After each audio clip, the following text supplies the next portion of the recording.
Hello दोस्तों, welcome to crime tracker channel. दोस्तों, हमने पिछले वीडियो में राज कपूर साहब से जुड़े कुछ रोचक किस्से आपको सुनाए थे और हमने कहा था हम राज कपूर साहब के वीडियो का सेकंड पार्ट भी लेकर आएंगे। जो भाई पहला पार्ट नहीं देखे हैं उन्हें विनम्र आग्रह है आप पहला पार्ट जरूर देखें। दोस्तों चलिए शुरू करते हैं। एक बार जब नेहरू रूस दौरे पर गए हुए थे, जब रूस के मंत्रियों ने एक साथ मंच पर मैं आवारा हूँ आसमान का तारा हूँ गाया तो नेहरू समेत वहाँ मौजूद सभी भारतीयों का दिल गर्व से फूल गया। रूसियों को शायद इसका मतलब नहीं समझ था। यकीन मानिए रूसियों के मंत्रियों के इस काम से पूरा हिंदुस्तान गर्व और आभार व्यक्त करता है। दोस्तों, राज कपूर से जुड़े एक और किस्से को मशहूर लेखिका मधु जैन अपनी किताब the Kapoor the first family of Indian cinema में लिखती हैं कि राज कपूर साहब हमेशा जमीन पर सोते थे।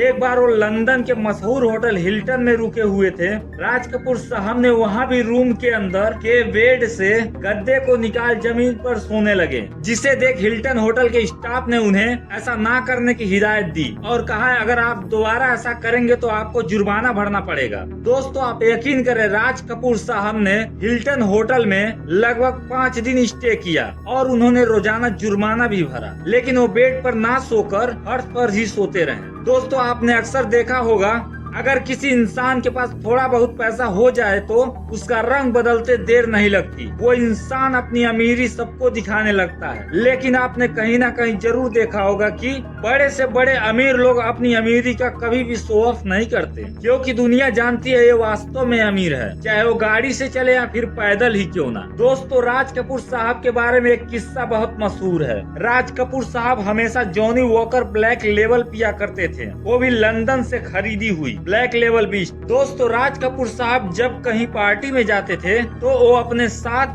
अपनी मनपसंद शराब जॉनी वॉकर ब्लैक लेवल लेकर जाते थे। दोस्तों, राज कपूर साहब को 1988 में दादा साहब फाल्के पुरस्कार से सम्मानित किया गया। राज कपूर साहब जब राष्ट्रपति भवन में पहुंचे थे तो उन्हें अचानक दमे का दौरा पड़ने लगा और उनकी हालत बहुत ज्यादा खराब होने लगी। वहाँ मौजूद राष्ट्रपति के स्टाफ से एक डॉक्टर ने उन्हें कुछ इंजेक्शन दिए। मशहूर पत्रकार प्रदीप सरदाना वहाँ मौजूद थे। सुनिए उन्होंने क्या क्या देखा। याद है 2 मई 1988 की बात है।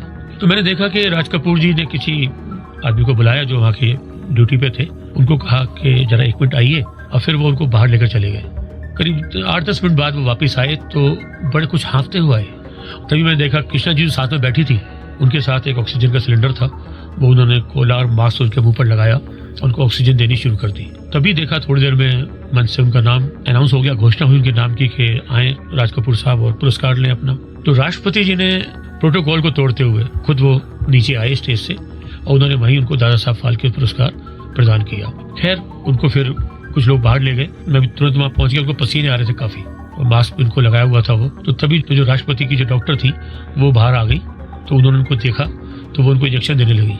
तो राज कपूर देखिए आप उस हालत में भी बड़े चेतन अवस्था में थे कि उन्होंने उनको कहा कि रुकिए आप क्या दे रही हैं मुझे। उनका ये सर डेरी फैलिन का इंजेक्शन दे रही हूँ। कहते वो तो मैं भी 2 घंटे पहले होटल से लेकर चला हूँ, फिर ले सकते हैं? उन्होंने कहा ले सकते हैं, कोई दिक्कत नहीं है। तो वो स्ट्रेचर लेकर फिर अंदर आए तो राज कपूर बोले नहीं मैं स्ट्रेचर पर लेट कर नहीं जा सकता। मैं अच्छा कोई बात नहीं, आप उसमें बैठ जाइए, हम आपको ऐसे ले सकते हैं। फिर उस पर बैठ गए। फिर हम उनको लेकर एम्बुलेंस तक गए। उसके बाद जाकर हम एम्स हॉस्पिटल पहुंचे।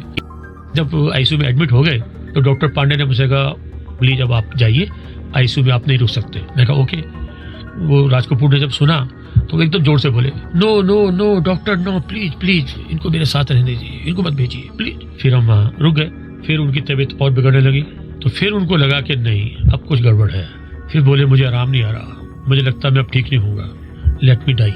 उनके ये वर्ड थे जो मुझे नहीं पता था ये वर्ड सचमुच उनके अंतिम शब्द बन जाएंगे। और फिर धीरे धीरे उनकी तबीयत ज्यादा खराब हो गई और उसके बाद फिर वो कोमा में चले गए। और उसके बाद वो पूरे 1 महीने पूरे वो 2 मई से 2 जून तक, अब मुझे याद है वक्त भी पूरा वही था। हम 2 मई को रात को 9 बजे करीब पहुंचे थे और 2 जून को ठीक 1 महीने बाद रात को 9 बजे ही उनका निधन हुआ। दोस्तों, राज कपूर साहब एक बहुत बड़े फिल्म निर्माता और बेहतरीन अभिनेता भी थे। उन्होंने जो कुछ भी अपने जिंदगी में किया वही सब चीजें उन्होंने फिल्मों में भी डाला। यकीनन राज कपूर साहब हमारे पूरे भारतवासियों के दिल में बसते हैं। आशा करता हूं दोस्तों आपको ये वीडियो पसंद आई हो। अगर हमारी मेहनत आपको पसंद आई हो तो हमारे चैनल को लाइक करे, सब्सक्राइब करे। जय हिंद, वंदे मातरम।